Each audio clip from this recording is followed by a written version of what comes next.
Welcome everyone to another episode of Two Geeks and a Marketing Podcast. We are back for more news, tech, content and wisdom from the world of marketing.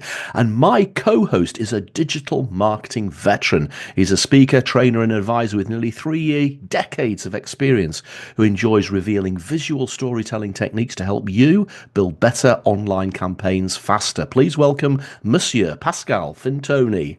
Well, thank you so much. And you've just heard from my co-host, a marketing speaker and consultant who spent his whole career helping his customers get their marketing simple but effective. He's the author of 𝗧𝗵𝗲 Marketing Plans and the creator of the Roger video series. I give you Mr. Roger Edwards. Yeah, thank you, Pascal. Welcome, everybody, to episode 123 of our marketing magazine. And we have got, we're actually going to make this week's show quite light-hearted, a little bit of fun. As always, we're going to be talking about what's happening in the news. We're going to be talking about marketing tech and apps. We've got some content spotlights to share with you.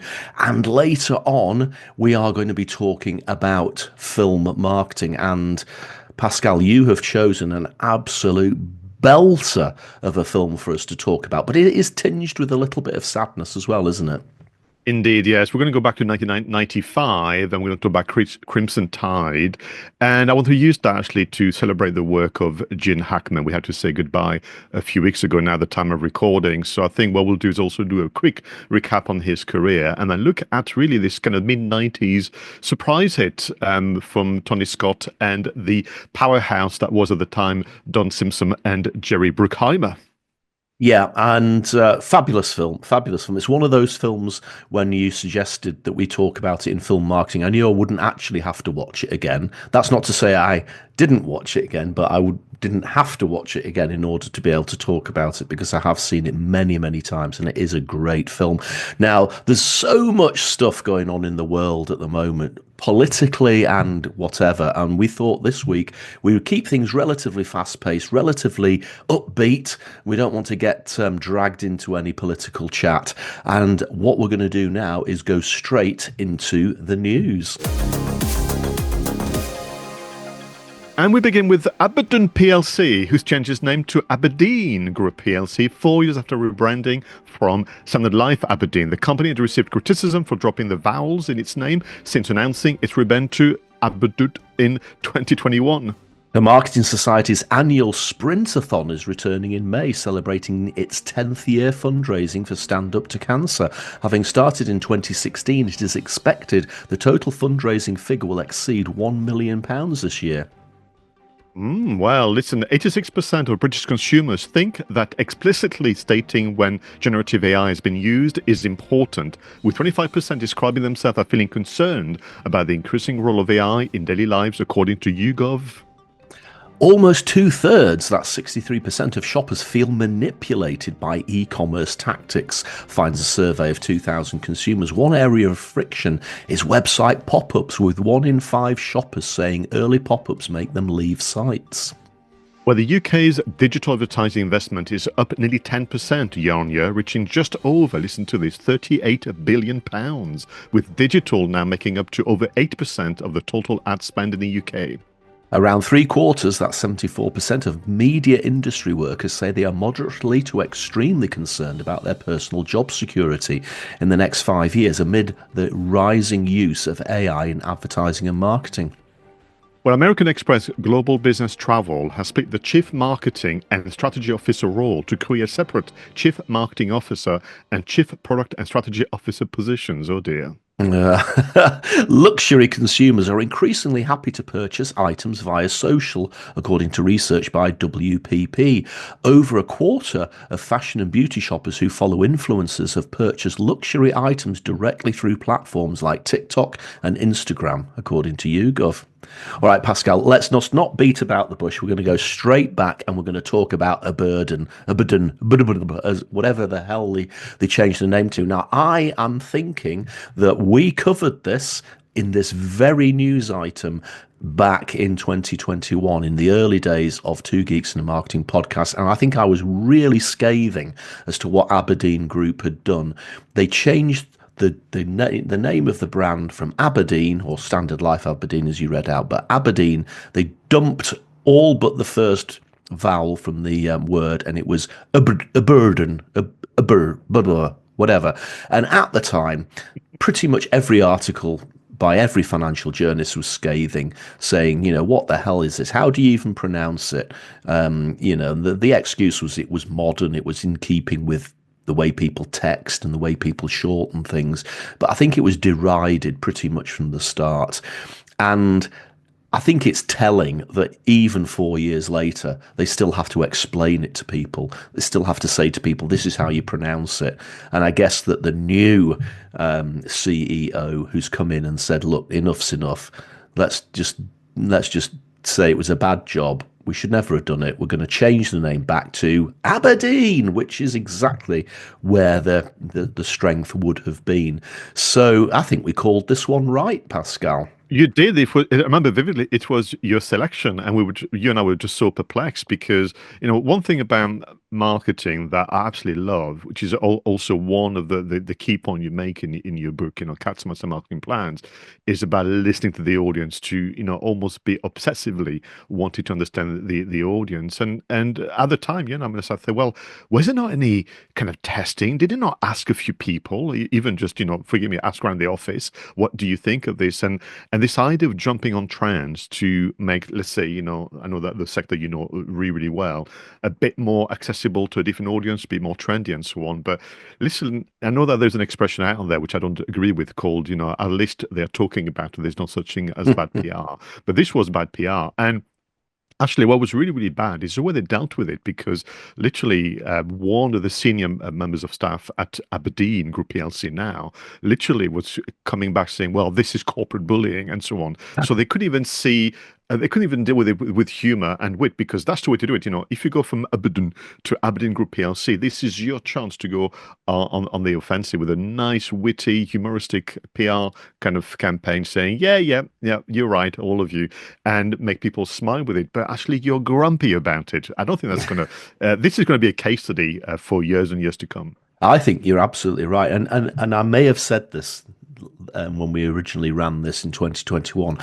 I'm convinced that some marketing agency that they employed sold them this as a great idea, and they bought it hook, line, and sinker. And they were obviously then they got so far down the track of implementation that they, even if they realized at the time that it was actually a bad job, they just didn't have the guts to reverse the decision. But I bet that the marketing agency involved in this, were laughing all the way to the bank at the time, but maybe over the last 4 years, it may even have damaged their brand as well, given the backlash. So welcome back, Aberdeen. Now, how do you feel, Pascal, about being manipulated by websites? And I was very interested in this survey that said shoppers feel manipulated, particularly by website pop-ups. Now, again, part of what we do, we have to keep up with the news, and quite a lot of the news items that we read out and we talk about on the show come from news websites. And I do find most media websites are almost impossible to read because there are so many pop-up ads coming up. You scroll down and all of a sudden an ad pops up and it covers what you're trying to read. And, maybe for about 30 seconds, it doesn't even have the little X on it that you can turn it off. So you're forced to sit there until it disappears so you can carry on reading what you're reading. Or sometimes, especially if I use my iPad, sometimes I can never get rid of the pop-ups. I just have to end up scrolling away from the website. So yeah, we know that people have to advertise, and we know that that's a way of generating revenue. But if you start doing it to the point that you're annoying people, they're gonna move. They're gonna walk away. And I do think that some of these websites just don't know when the balance is right. And I think I've said it in my book as well. You mentioned my book before. Engage, don't enrage. And I think a lot of these pop-ups is a modern version of Space Invaders, isn't it? It's like bam, bam. You've got to keep clicking these things to get rid of them. Yeah, and what is interesting, do you remember those series of adverts from Google where they were kind of mimicking the website experience, to a shopping experience. So someone would, Hmm. buy a loaf of bread or something, and they get to the till, and the cashier was basically very rude or ignoring them and so on. And what they were saying is, the online experience has to be an extension and a mirror of the in-person experience. And when people say we feel manipulated, also what they're saying is, you've engineered kind of technical, you've taken this as a technical endeavor as opposed to a customer service endeavor, Yeah. and using different tactics. I mean, the one that I hate, when you have a pop-up and on purpose they hide the little cross Yeah. that Yeah. you can click on to get rid of the pop-up because it's slightly grayed out, or you have a pop-up and there's two buttons, one which is very bright in color where you have to download the ebook, and the other one which is really, really pale and you can barely make it out saying, no, I don't want the ebook. And that's what the arrogance of those people. And just after this news item, I read this idea of 38 billion pounds being spent year on year, 80% of it spent on advertising. If you spend money on advertising to annoy people who go on websites, I just don't think that's very, very clever. And I don't like what this is indicating about the profession of marketers.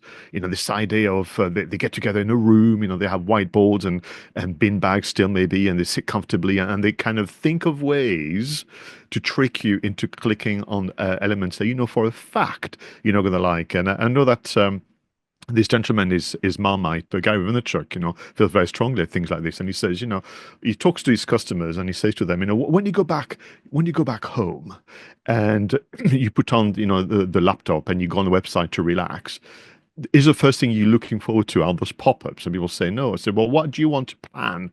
Pop-ups and subject this to your own customers. So I think generally that there needs to be a complete rethink of what the function is.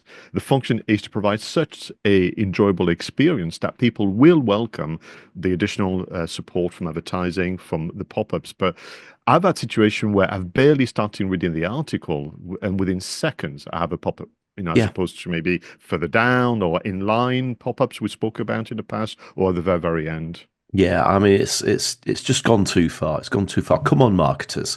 Pascal is absolutely right, and I say this in the book as well. If you don't like pop-ups yourself as a consumer, why do you think that it's acceptable as a marketer to inflict them on your own customers? Last item I want to talk about this morning, Pascal, is this news item about American Express splitting the chief marketing and strategy officer role into two separate roles. So now they've got a chief marketing officer and a chief product and strategy officer. And this just reinforces something we keep saying on the show, is that marketing as a discipline is being deleted. The typical marketing mix is price, product, place, and promotion. But beyond that, you've also got the strategic elements, the positioning, coming up with the proposition that you want to give to your customers. And here, they have effectively admitted what we've been saying for a long time, that in a lot of industries, marketing is now being relegated to just the promotional elements of the marketing mix. And they've done it. They've split it into the two. You've got a chief product and strategy. He's going to, or she's going to go off and do the positioning, product development, and then they're going to hand it over to the chief marketing officer and say, promote that. And that's not how marketing works. And what will possibly happen here is that they'll become siloed. There'll be tension within the business. Who's responsible for this? Who's responsible for that? Does the product person sign off the CMO, the marketing promotional stuff? It's a recipe for disaster as far as I'm concerned. They should have kept the role the same. I'm not surprised you chose that item. In fact, I would have been very disappointed. Yeah. And people will be listening to you thinking, I think Roger is a bit harsh. I thought Roger said he was going to be keeping things light-hearted, but actually, history has proven that this is what happens. And people may have the best of intentions, by the way. They're going to have a meeting again. They're going to get together. They're going to have drinks and little canapes. I would imagine American Express can stretch their budget to some good catering. And the TMO, the Chief Product and Strategy Officer. What is that? Is that the CPSO? They're going to promise to the CEO that they're going to get on, and then they're going to be so busy. Their week is going to be absolutely packed, and little by little, it's going to be very gradual. It's going to be very insidious. Back to where you described, the silos are going to appear because you and I read the news, and these are only a short selection of what we read, but there are so many articles you're going to come across where brands, consumer brands, B2B brands, and so on, go, do you know what? We've become siloed again. It happens Yes. over and over. So listen, I really wish them well, but it's such a strange decision, particularly when you and I've mentioned this before.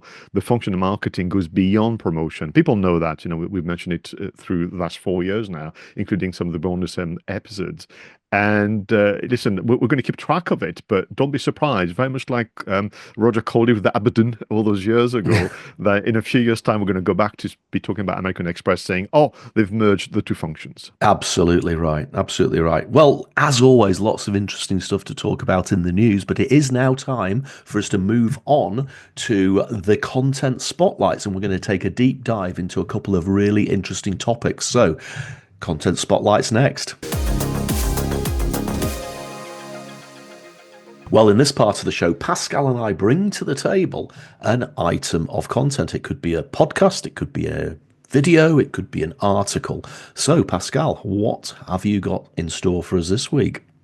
Well, this is a format that we've not used for a while, actually, for this segment, which is a report, a detailed report from the Content Marketing Institute. Our regular viewers and listeners know that we're big fans of the Content Marketing Institute, both in terms of their reports, their kind of very wise words out there to try and make sure that people use their time very wisely. So every year, I look forward to this one. It's the B2B Content Marketing Benchmarks, Budget and Trends Reports, looking at 2025. And this was done getting over nearly 1,000 respondents, conducted with marketing profs and sponsored by the MX Group. And what was interesting, and the report itself, go and follow the hyperlink because it shows you how you can display information in a way that is engaging. You can enjoy the structure, but they covered everything from the team that people use when they do B2B marketing, to their budget, to their considerations, to obstacles, to things in this. And what they were saying is that in general, for B2B, less than half of the people are truly completely satisfied with the success of their content strategy.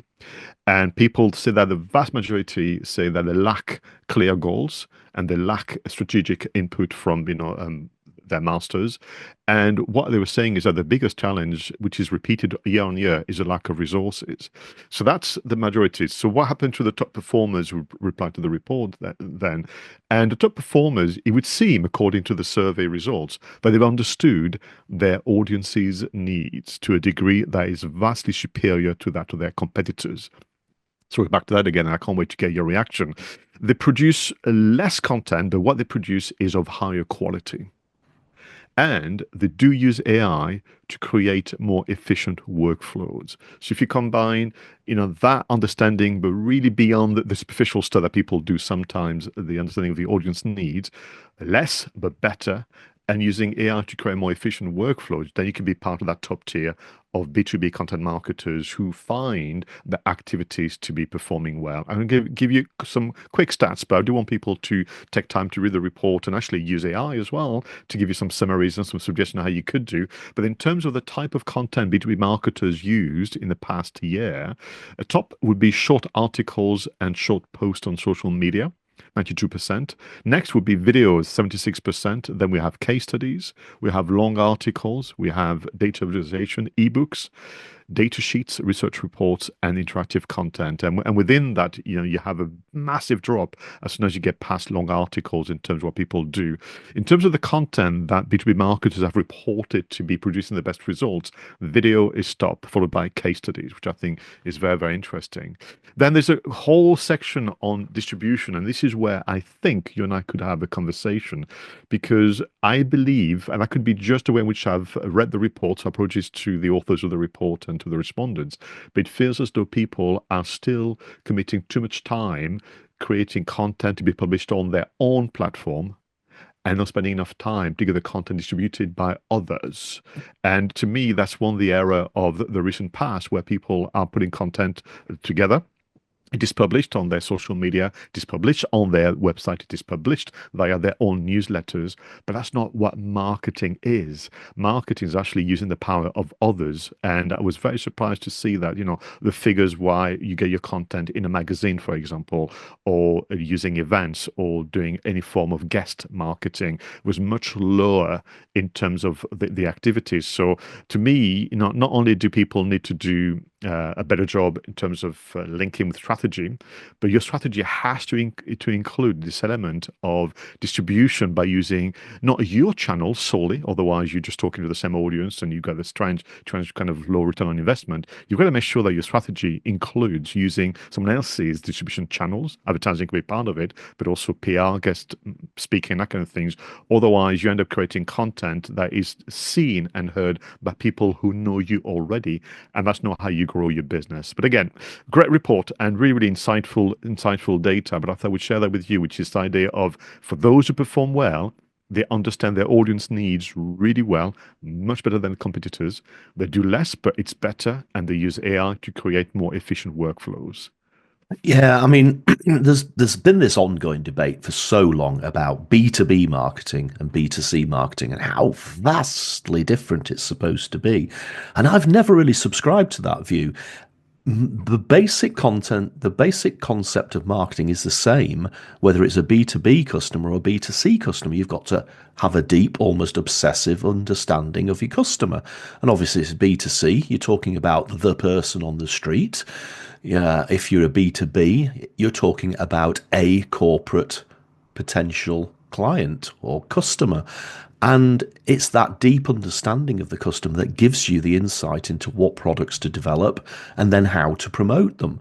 And you need to know not only where your person on the street customer is and where they're going to be watching adverts or seeing billboards or going on certain social media sites. You need to know where your corporate customers are hanging out, and you need to build that into your strategy so that you know where they are, so you can talk to them where they are. So the basics are the same. And I think people get too wrapped up in thinking, oh, B2B marketing is so much different than B2C marketing, and you almost have to have a different degree or a different ideology, but the basics are the same. And I think if you get the basics right, the rest flows easily.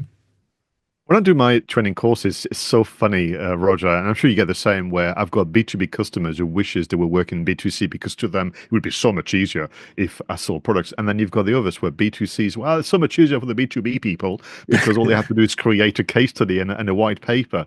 So nobody's happy. And I think, well, it's the same. What you've all fallen for is that misunderstanding and maybe, that kind of misinformation around how, in this case, digital marketing works, because digital marketing is an extension of what you would have done before the internet. Let's go back to 1985. Let's jump into the DeLorean and let's get back to it. And you and I would have spent hours, days, months studying the market, but studying the market in terms of the behavior around, like you said, well, which newspapers do they read? Which radio station is likely to help us? Because we don't want to be just content. I call them, in my kind of lessons, you don't want to be a content producer. That's the trap. And that's what essentially this report is saying. You want to be a content promoter. So do less content, and then with the time that you've reclaimed, spend more time promoting the content. Find partnerships, find ways in which people can come across it. Because if you're relying solely on your website and your own LinkedIn profile, you're not going to make enough progress, and then you end up this weird situation, Roger, that the marketing department, then you say, well, what have you done this week? What have you done? What it means, what content have you created? Not what have you done to get this content in front of more eyes and ears. Yeah, absolutely right. Absolutely right. So, Pascal, I couldn't resist using this as my content spotlight this week. The headline sold it to me before I even read the article. The headline is AI Slop is taking over the internet, and I've had enough of it. What a great title for an article. And the article is by Rebecca Caddy, and she works for TechRadar. And, you read this article and you think, this again fits in with what you and I have been saying since this whole AI stuff became mainstream. Now, our angle and your angle has always been that you use AI as your assistant. So you don't use it to completely replace the creative process. You use it to enhance it. So you might write the first draft of an article and say to AI, can you tidy this up? Can you check some of the facts? Can you make it a little less complicated in its language? But what you don't just do is say, go away and write me an article about X, because what you'll end up with, in Becker's terminology, is AI slop, because what it does is it just goes out there and creates something completely generic by looking at all the other completely generic articles that are out there on the internet. And it doesn't create something that's genuinely engaging and really interesting. So our angle has always been, by all means, use AI to make things quicker, make things more efficient. But you can't replace the human element of creativity, or at least not yet. But this article is effectively saying, there is more and more of this AI slop out there. And it could be just badly created photographs and images. How many times have you seen an image that doesn't quite look right? And then you have a very close look at it and the person's got 8 fingers or something like that. Or you're having you're looking at a photograph of the Colosseum in Rome and there's a water slide coming out of one of the windows. It's that sort of thing. Or how many times have you read an article, again, which is just so generic? And, Pascal, you and I've been talking about keeping things simple. It's my whole raison d'etre throughout my entire marketing career has been, let's keep things simple. And in the financial services industry, I can tell immediately when I read something that's been created by AI, because it's more complicated than even the stuff that the humans are putting out. And why? It's because they don't tell their AI to go out and create something simple to read. And what it then does is it goes and scrapes all the complicated stuff that's out there and it creates something equally complicated. And it's like a vicious circle, isn't it?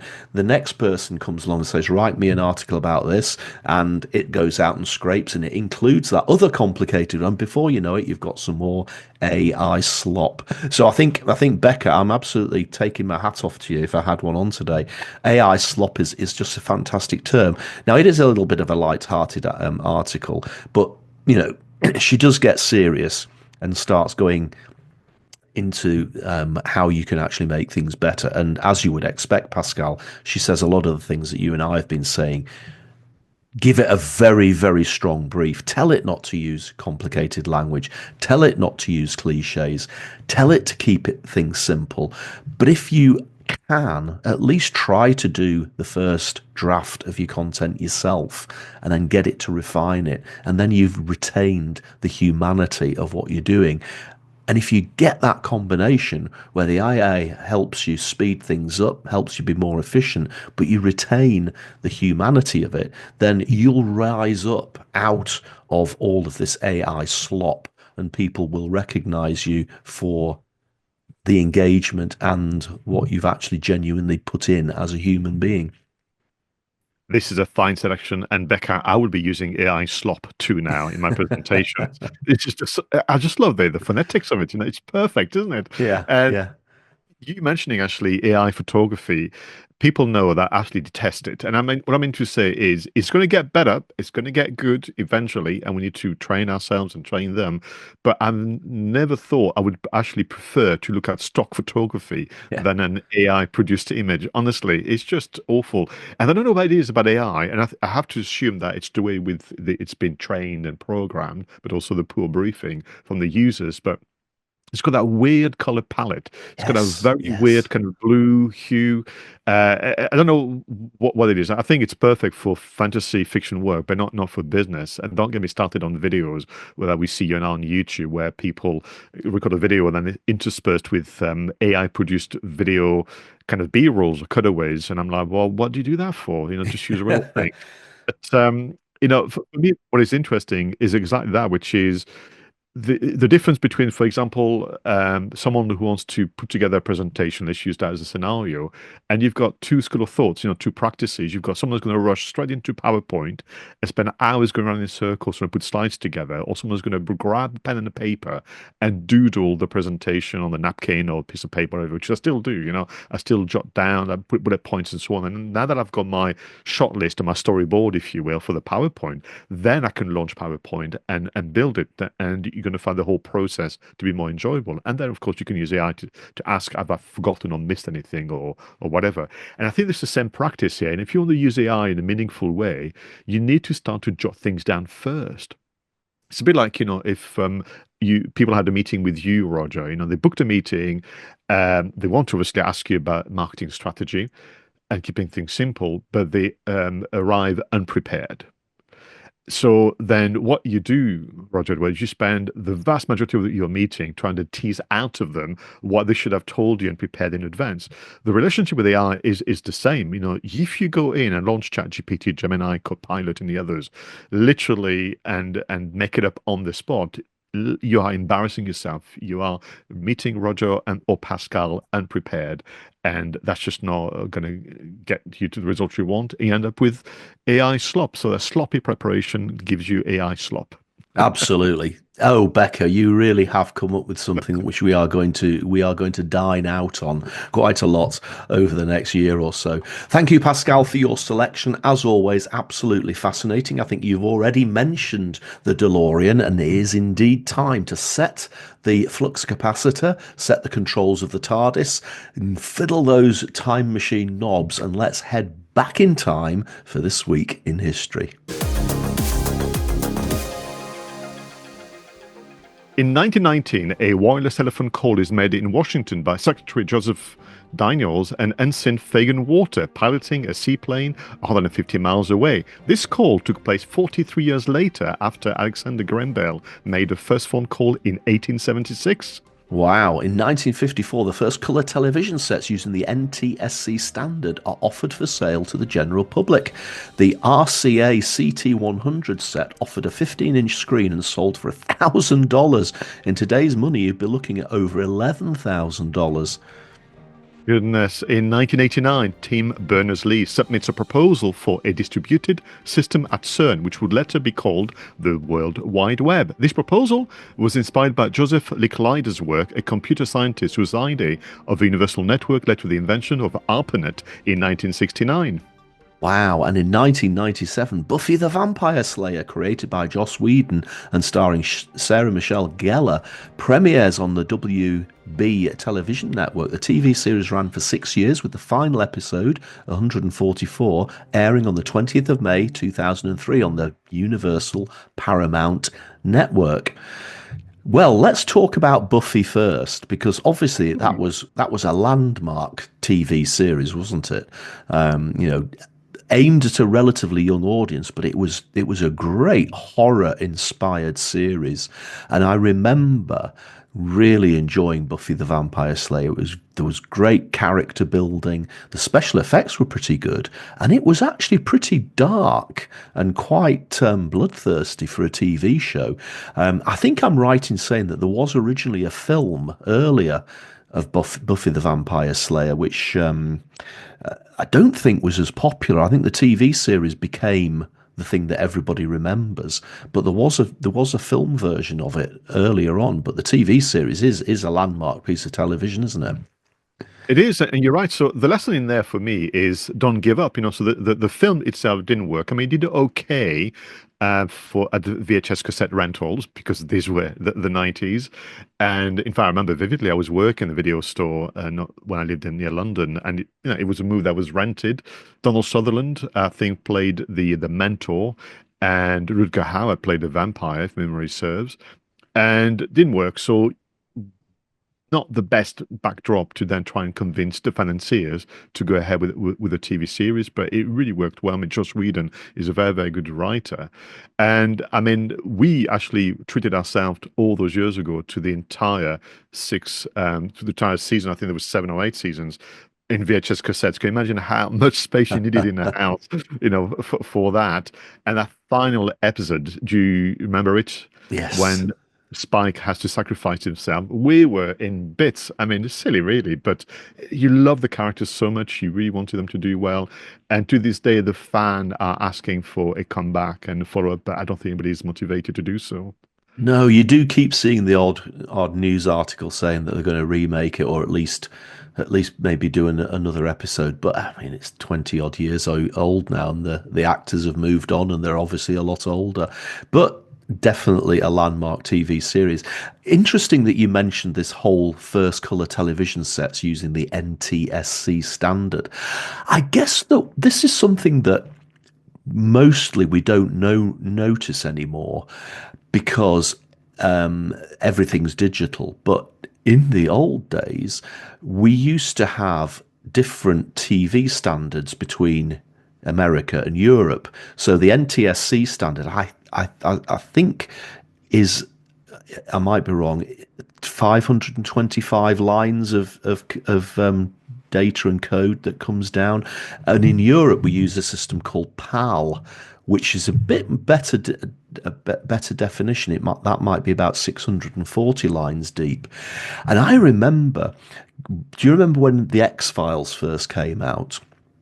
And in those days, sometimes in the UK, we didn't get TV series until, maybe 6 months after they'd been debuted in the States. And we were really into the X-Files. And when I think series 2 finished on this absolutely almighty cliffhanger, which was the talk of the world, we knew that the third series started in the States, and we weren't going to get to see this in the UK for nearly 6 months. So my sister, who lives in the States, as you know, she's appeared on this show, Kate, she recorded the first episode of season 3 of The X-Files for us on her video, a VHS video cassette recorder in LA, sent me the cassette tape over the Atlantic. And of course, when it arrived in the UK, I then had to take it to a shop in Edinburgh for them to convert it from NTSC to PAL so that we could watch it. And you think, my goodness, all those steps that we had to go through, whereas now I just open Netflix and watch it within 30 seconds. But there you have it. Different TV standards across the world originally caused quite a lot of complication for people who were into watching things. Not to mention the different plug systems at that time. Yes, But of course. it was even so in France, we had a different system, of course. These were the days, called 𝗧𝗵𝗲. Yeah, of course. PAL 𝗧𝗵𝗲, yes. You had NTSC, you had PAL, you had 𝗧𝗵𝗲. So, for example, if I wanted to buy or get a friend from the UK send me a recording of a Prince concert on UK TV, because huge Prince fan, I would get the cassette, it'd be in black and white on my TV, and vice versa. And I don't think, I could be wrong, but I don't think we could play NTNC on kind of French video players and that kind of things. But the complications and the hoops we went through, but also I suppose the patience of watching the X-Files on a weekly basis. So what we do now, if we spot a TV series, so at the moment we're watching 𝗓𝗏, the TV series, and I think there's going to be 8 episodes, one a week, but Denise would say we can't cope anymore. We're waiting an entire week, so we're going to wait for all 8 episodes to drop, as they say, if you're under the age of 30, and we watch the whole of the series in one weekend. But one thing I would go back to, so this idea of someone spending the equivalent of $11,000 on a TV set to get color. Color TV, in France, we had to wait quite a bit.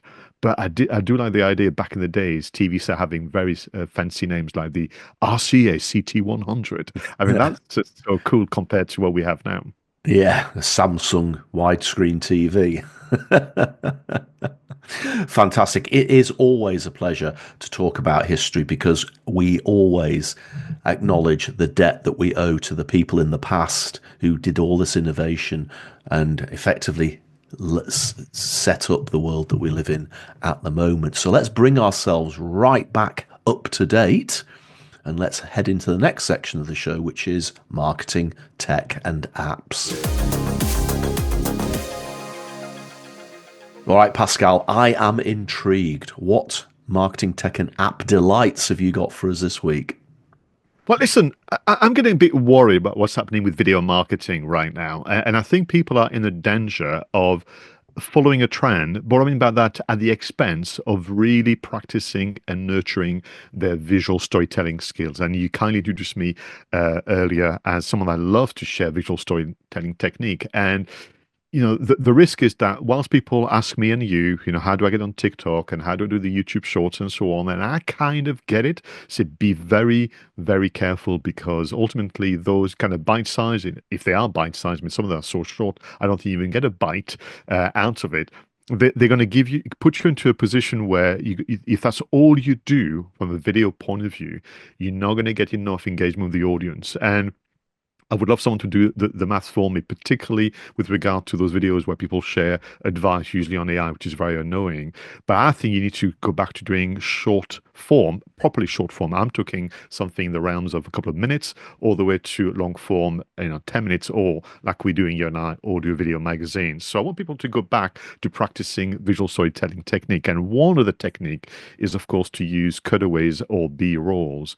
And I think that's one, the challenge. People think that, well, no one's going to be interested in listening to me talking to camera for a couple of minutes. I said, well, actually, I would challenge that, because if it's interesting and well paced and so on, but if you feel that you need to have those overlays, sometimes I call them, or cutaways or B-roll, please, please, please do not use AI produced video clips. They will get better in the future. So just for the purpose of helping our friends, I've selected two platforms that give you access to copyright free video clips. So we have freepik with a k.com, have a video channel, and 𝗧𝗵𝗲 has also some, but Pexels has been mentioned. You mentioned some as well. You use some for your Roger vlog as well.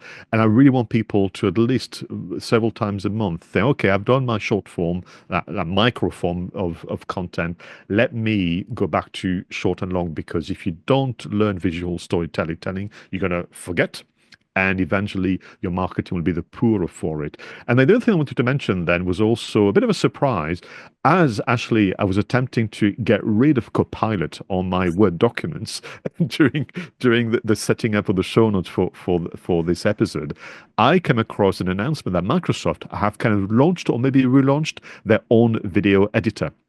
It's called 𝗧𝗵𝗲.com. It's part of the Microsoft Office suite, actually. So you get free within, your package with Microsoft 365. You can pay a bit extra if you want to do 4K editing and so on. But for people who want to reconnect with visual storytelling or start for the very first time, video case studies, behind the scenes, origin stories and so on, I thought, well, actually, maybe 𝗧𝗵𝗲.com could be a nice one to try out alongside maybe the Canva version and so on. I love simplicity when it comes to video editing, and I thought this could be a good one. But I'm asking everybody, please, please, please practice doing short and long form video content. We all need it. Yeah, absolutely agree with you there, Pascal. There's some horrendous AI generated clips out there. Why would you use them when you can take the proper real life alternatives? Now, this week, it's interesting that I started looking at online presentations. Now, if you think back a few years to the pandemic, the world changed. We were all locked down. We couldn't go out. A lot of our speaking engagements were either cancelled or had to pivot to become online events. And for well over a year to 18 months, online events were the way that things were going. And people were even saying, even after the pandemic, we may never go back to in-person events because, wow, these online events are so good, aren't they? Now, my personal experience, certainly within the work that I do within the financial services industry, is that we've pretty much gone back to in-person events now. Now, there are still some people who are a little bit nervous to be in a room with lots and lots of people, but on the whole, I think that the good old-fashioned in-person conference where you've got the ability to network as well as to listen to talks and seminars, etc., is back. But you do still have the occasional online event, and I organise one for one of my clients' protection review. It's called ProtectX, and that's an online event. And for that, I was looking at the potential of using sort of online real-time gadgets, like could you put a word cloud together if you ask the audience who's watching, type in one thing you think about Aberdeen or whatever it is, and then it would build a word cloud, and the central word would be crap or something like that. And I came across a couple of really interesting websites that are worth checking out if you're going to be putting together a presentation that you're going to do online. Well, one is called Mentimeter, and the other one is called Slidon or Slidun. A combination of slide and done, I think. Both of these are obviously alternatives to PowerPoint. But what I really like about these is the online gadgets that you can use. You can do polls, you can do quizzes, you can do the aforementioned word cloud, etc. And they really are well worth checking out. And a lot of these tools I don't think yet are available in basic PowerPoint. So if you want to use these sort of interactive tools, and let's face it, if you're doing something online, you have to try and make it interactive to keep people's attention, because they may be sitting at home and, if they've got something more interesting to look at on the phone, you might lose them. So it's a good way to keep the engagement going. So check it out, Mentimeter and Slidun. Oh, that's great. And your idea of interaction, I think it's not just, in fact, that the worry about keeping someone's attention or holding someone's attention is actually there would be some amazing insights from the audience itself. So to be able to actually get them to participate in that way, to even sometimes guide, the discussion or the panel Q&A that sometimes you would be hosting and so on, I think is a great way. And I had completely forgotten about Mentimeter, and I didn't know about Slided, so I'll be checking those out. Fantastic, Pascal. Great tech and apps as always. But now we have reached the point of the show where I know that both of us get extremely excited. It's time for film marketing, and my goodness, Pascal, have you picked a belter? So let's talk about Crimson Tide right after this. Well, it is film marketing, Pascal, and you have chosen Crimson Tide from 1995. Let's watch the trailer and let's talk about the film. As you no doubt heard, my XO has appendicitis. Your name was at the top of the list. Well, that's good to know, sir. It was a short list. There's trouble in Russia. So they called us. And we're going over there and bringing the most lethal killing machine ever devised. The last time we hit this state of emergency was 32 and a half years ago during the Cuban Missile Crisis. So this is what it's all about, gentlemen. It's what we trained for. Submerge the ship.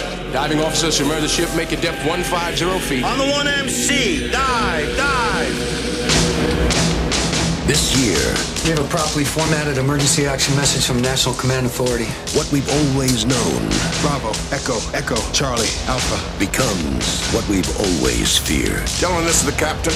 Russian rebels have threatened to launch against our country and are fueling right now. This is not a drill.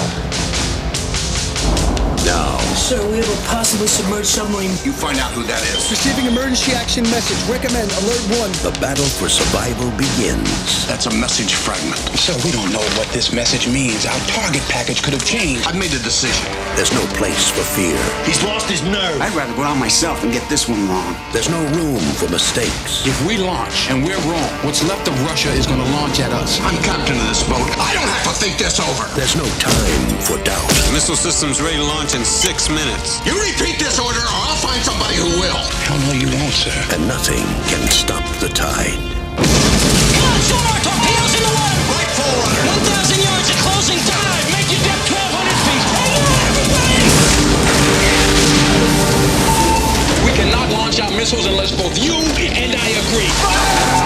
They're fueling their missiles. He's right on top of us! Place commando. Under arrest. Under charge of mutiny. Launch your ready. Lock Captain Ramsey in his stateroom. Fire one. Now. Give me the missile key, Mr. Hunter. Sir, we are going down. I'm the commander of this ship. Crimson Tide. God help you if you're wrong. If I'm wrong, then we're at war. God help us all. Oh, that brings back some memories, doesn't it? They should do trailers like this more often. Interestingly, as part of my research, I stumbled upon the trailer for the DVD release, which was nearly 10 years ago. And it's not as good. It's not as good, I mean, it's playing to the styles of the 2005 and 6 and 10s, but I think that trailer from 1995, it's just very, very good. That's how you do it. Absolutely right. No, this I've got very fond memories of this film. We've watched it loads of times. We went to the cinema to see it.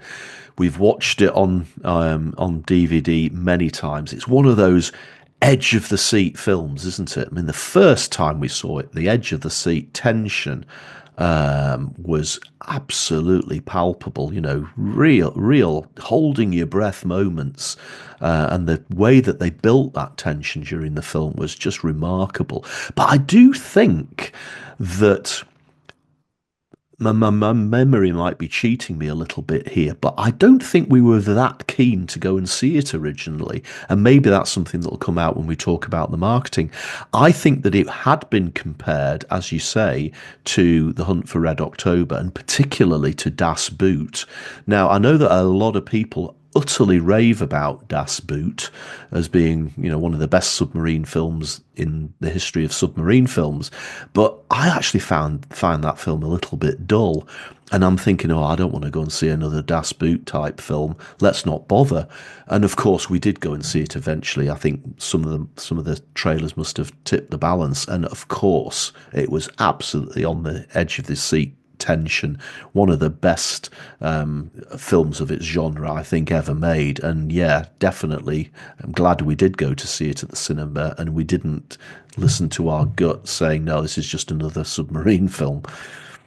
No, and that's understandable. I mean, we went to it as well at the cinema. I think at the time we used to have the Virgin Cinema multipass, as I like to call it, where you pay an amount of money per month and you could go as often as you want. So I can't remember, like you, whether I was really looking forward to it or it was more, wow, another one that we could go and see with our little multi-pass. Let's go and see it. And my memory was being in that room and that perfect mix of tension, of more dilemma, but also it felt very real. I mean, when you do the research, and I think it was used as part of the PR kind of hooks, this is based on a true story for a Russian submarine who had received a truncated message. They didn't know whether or not they should go on the attack or keep spying on, I think it was Cuba and that kind of things.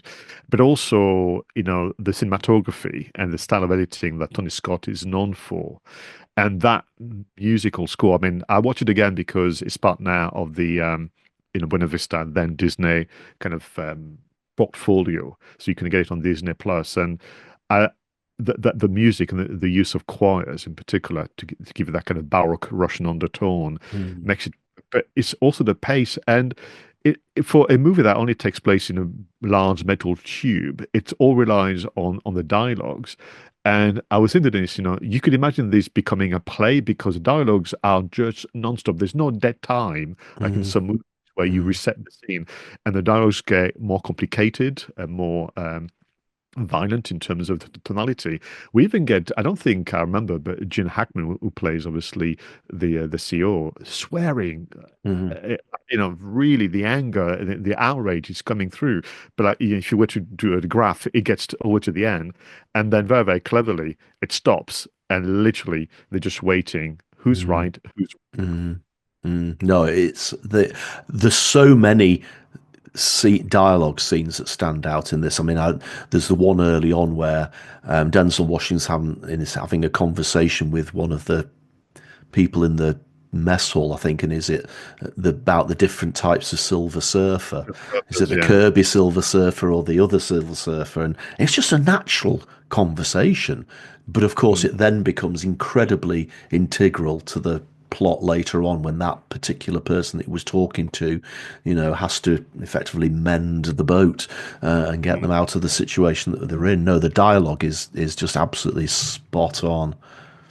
The one that people quote to each other when they get together and get excited about reminiscing about Crimson Tide is the exchange between Hunter and Ramsey about the horses. I mean, this is the one that people always mention. Yeah. And it's just so good. Yeah, absolutely. I think that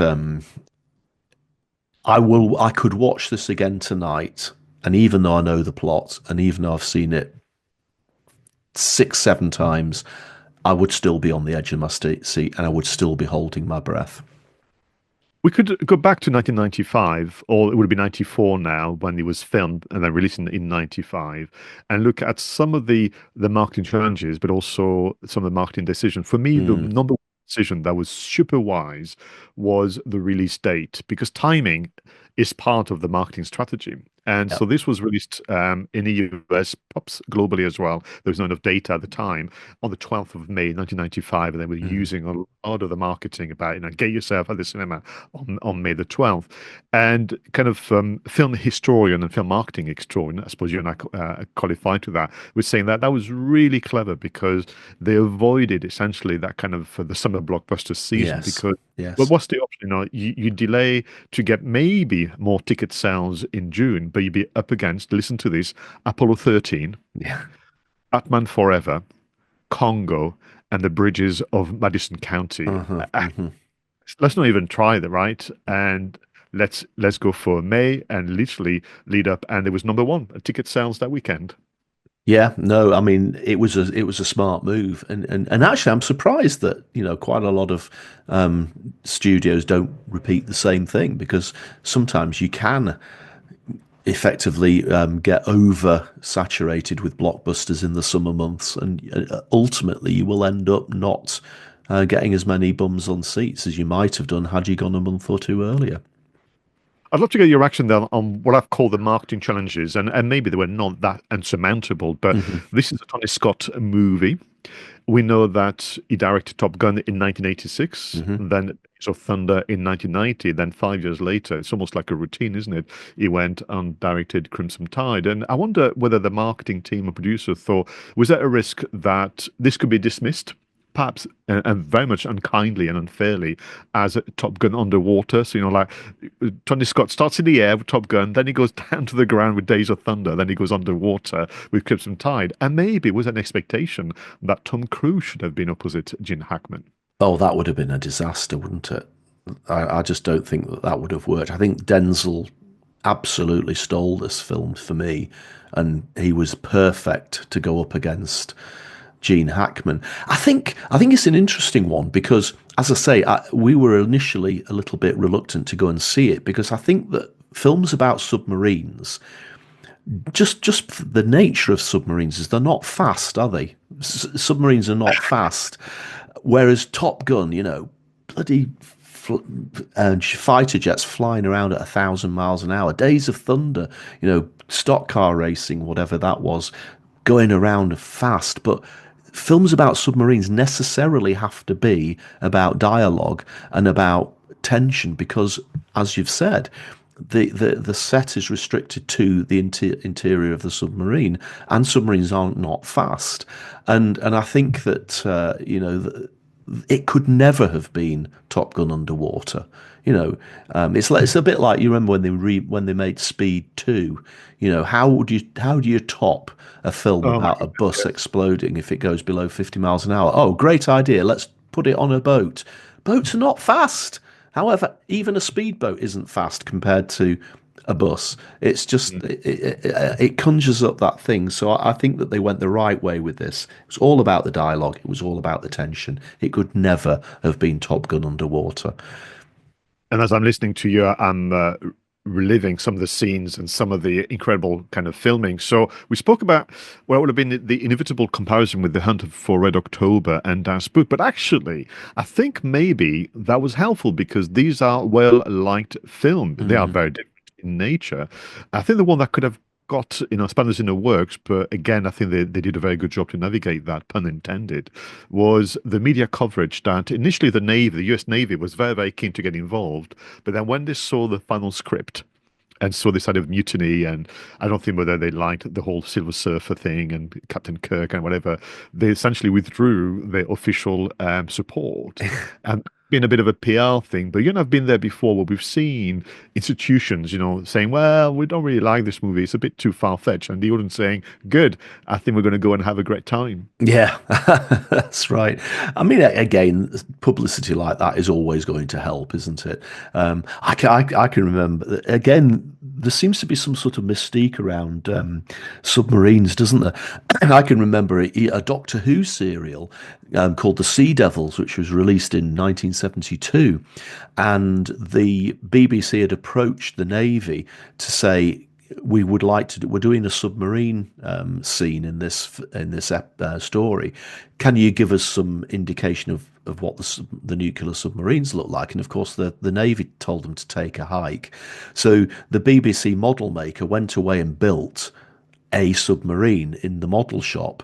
And when the episode went out, the Navy actually approached the BBC trying to find out who had stolen the plans for their nuclear submarines, because the guy got it so close and so spot on that the Navy thought that they'd somehow got hold of the plans for it. So again, it's interesting that involvement, either if you involve them, is that a degree of realism, or if you don't involve them, it becomes a little bit more creative, but you will get quite close. What I would encourage people to go on IMDb and look at the story of the making of Crimson Tide. There's some lovely little kind of almost guerrilla style filmmaking to get shots of the submarines after not being given permission. So for me, let's look at the marketing pack, because the challenge would have been to build anticipation, to really get people excited about it without revealing too much. And I think they've done a very good job. Now, the poster, and this was the era of just one poster design, not like we do nowadays, where you have 3-4 different poster designed, as part of a poster campaign.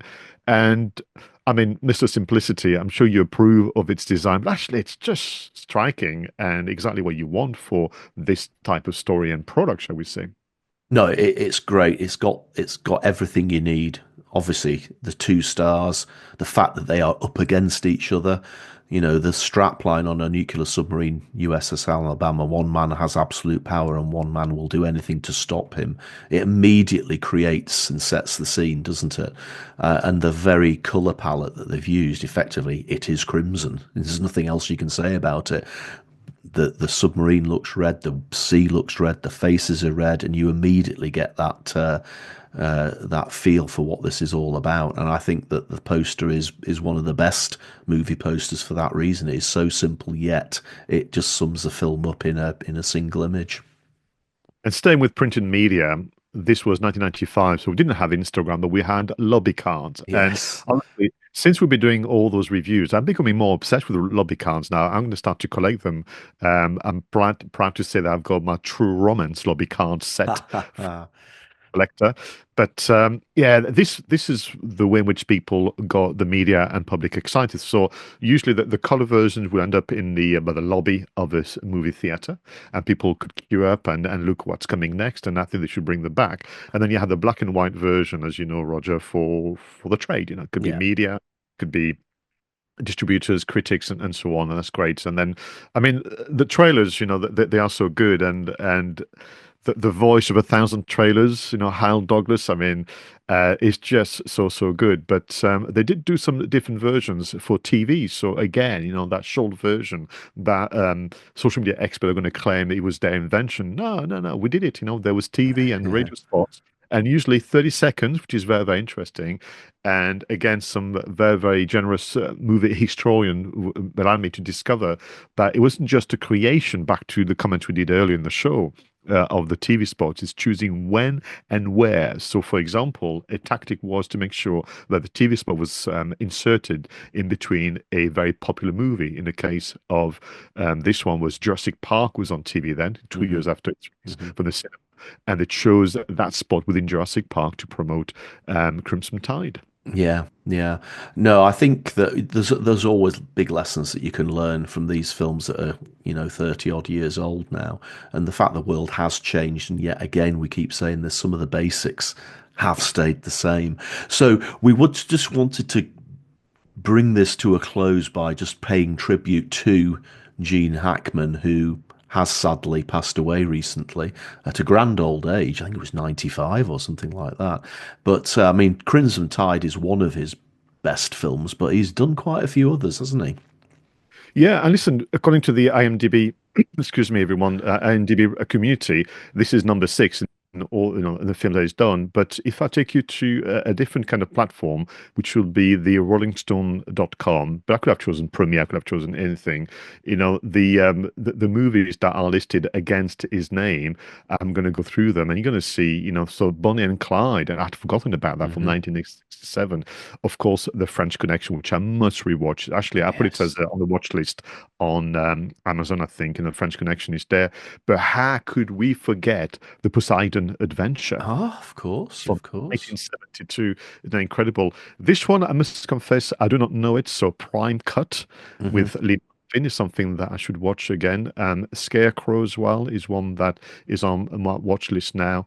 But the one that people will remember fondly for all the reasons that it was a new genre for him is Bite the Bullet, which led to many, many years later, Unforgiven, which I think is one that people remember. You and I had the immense pleasure of reviewing No Way Out, inspired by having your sister as a guest as well, and this is again something that would be just amazing. And actually, what is nice, No Way Out, according to Gene Hackman's interview, is a movie that rekindled his interest in acting. And actually, just listen, I'm floundering, I'm not sure what to do. A year later, he did The Firm with Tom Cruise. Oh my goodness. The same year, he did Mississippi Burning, which is absolutely incredible. Then Unforgiven, I just mentioned it, and then Crimson Tide, and so the list goes on. And what is incredible about Gene Hackman is an incredible actor. It really, really is in line with some of the best. But he's never been afraid to take on what would be deemed to be a simple role. Make a simple contribution, but if you are a movie fan, you just could not wait to see what words would come out, because the way we deliver. I mean, he even did, the comedy, The Birdcage, that we love to watch. He's not afraid of the ridicule. He's not afraid of the simplicity, because he just loved the art of acting. Superb selection this week, Pascal. Superb selection. One of the best movies in its genre, and it was good to talk about Gene Hackman and to pay tribute to him today. Thank you, everybody, so much for watching or listening to this episode of Two Geeks and a Marketing Podcast. We really have enjoyed talking to you today and mixing news and spotlights and films together into a magazine about marketing. If you have any suggestions for future films, future pieces of content, do please get in touch with us on our YouTube channel, or you can talk to us on Twitter or X, or whatever Elon Musk is calling it these days. Thank you again, and until next time, please do go out there and make sure that your marketing is done right. I was Roger Edwards, and he was Pascal Fintoni.